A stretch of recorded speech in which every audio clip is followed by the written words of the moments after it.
video, bro. I did not think there would be so much backlash when it came to Roman Reigns and The Rock. Like, bro, everybody is hating.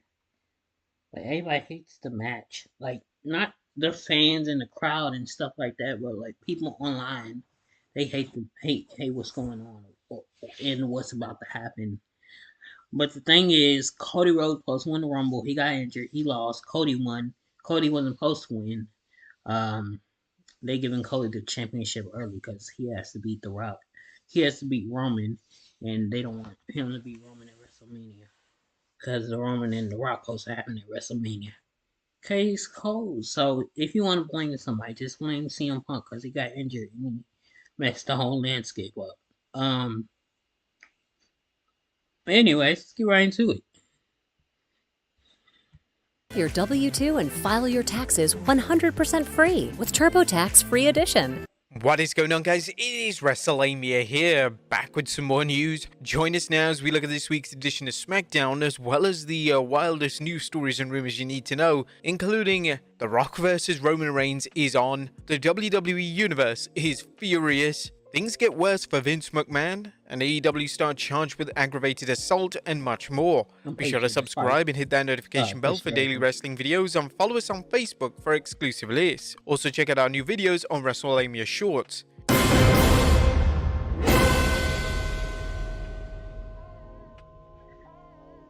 As always, we won't recap the matches, but just look at the good, the bad, and the, downright ugly. As always, we start off with the good is number 1, Bayley's Batista moment.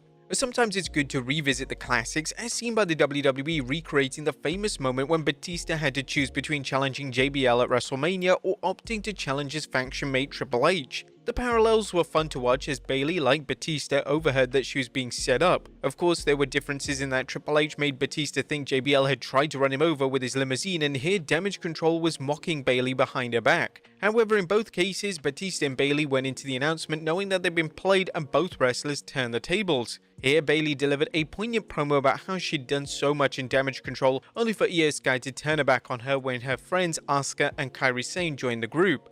Damage Control thought they had Bayley at their mercy, but the role model didn't go into the ring alone. She had a lead pipe secreted near the ring steps, and she evened the odds with it, taking out Asuka and Sane before Sky exited the ring. This was a great segment for Bayley and a great setup for her challenging Sky at WrestleMania.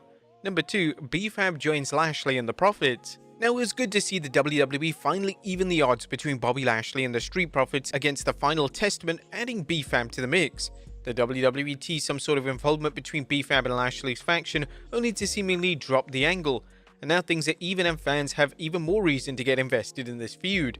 Number 3, a fine follow-up to the Royal Rumble. The SmackDown was a fine follow-up to last Saturday's PLE, with the WWE revealing Bayley's pick for a WrestleMania opponent, Logan Paul dismissing Kevin Owens' request for a rematch from their Rumble match, and the WWE putting on some good matches to hopefully entice any new viewers tuning in. SmackDown also featured the introduction of new faces to the Blue brand, including Tiffany Stratton, as well as B-Fab joining Bobby Lashley. Finally, fans got to see Elektra Lopez rally the troops in Legado del Fantasma, adding a new dimension to the faction since her recent return. And a good fatal four-way.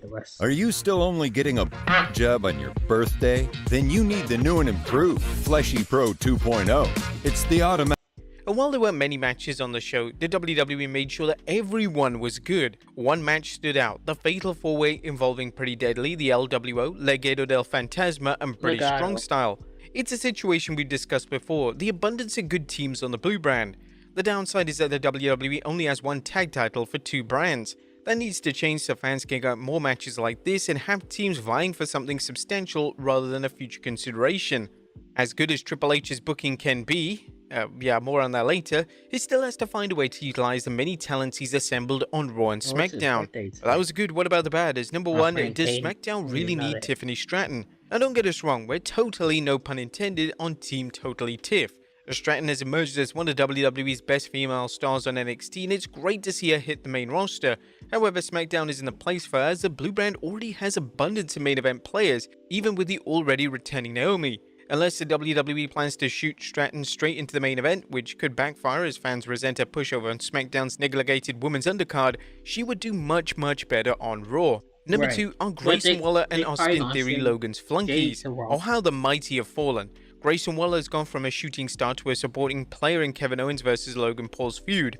As for Austin Theory, he's barely a blip on the SmackDown radar. What looked like an interesting tag team with Grayson Waller now has Theory serving as a punching bag for Kevin Owens until KO can get his hands on Logan. But that was the good and the bad. Yep, you guessed it, SmackDown had a downright ugly. Just what in the hell was WWE thinking? Now, The Rock vs Roman Reigns dream match is already off to a terrible start. Last night's segment between Cody Rhodes and Roman Reigns was confusing as fans couldn't tell if Rhodes was handing his Royal Rumble win to The Rock or just bringing him in to face The Rock. There was also the pathetic promo from Roman where he boasted of defending the title a handful of times and appeared to mock Seth Rollins for wrestling with various injuries, which seems counterproductive as Reigns basically admitted that Seth is outworking Roman despite being hurt.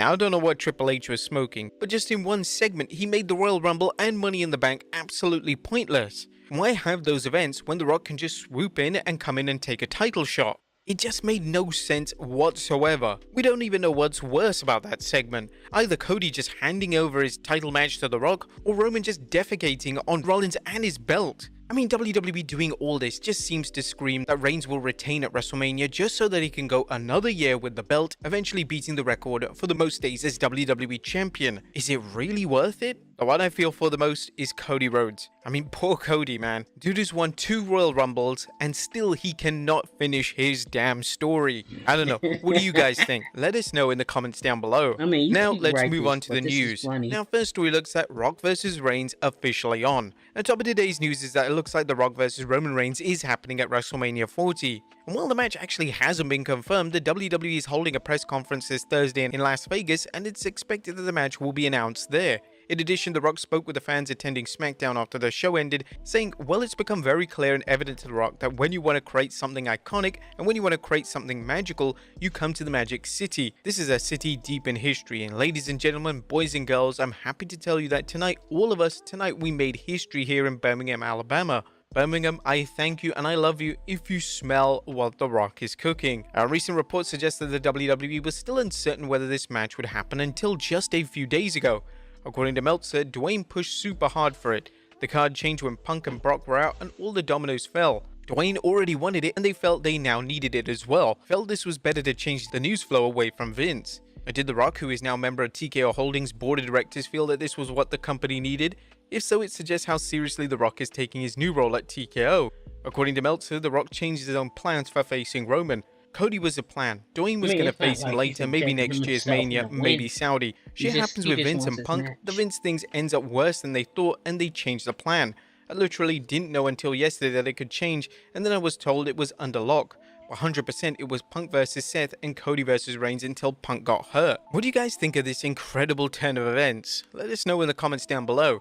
Next up, the WWE Universe furious with the change of plans. While fans are still processing the events that took place at SmackDown's grand finale, it appears that the WWE Universe is anything but happy with the apparent change of plans. First, there's a mystery over whether Cody Rhodes handed his Royal Rumble win to The Rock, thus allowing him to challenge Roman at WrestleMania. Second, there's the WWE Universe's reaction to things. They uploaded the video of The Rock's confrontation with Roman, and reaction was incredibly negative, with dislikes ranging from 50 to 74%. As we're recording this video, the dislikes are at 219,000 and counting, with only 62,000 likes. Next up, things get worse for Vince McMahon. There's more news concerning Vince McMahon, and it appears that things are looking potentially worse for him. A new report from Vice alleges that Vince McMahon may have tried to pull a fast one on the WWE in terms of NDAs he entered into with several women.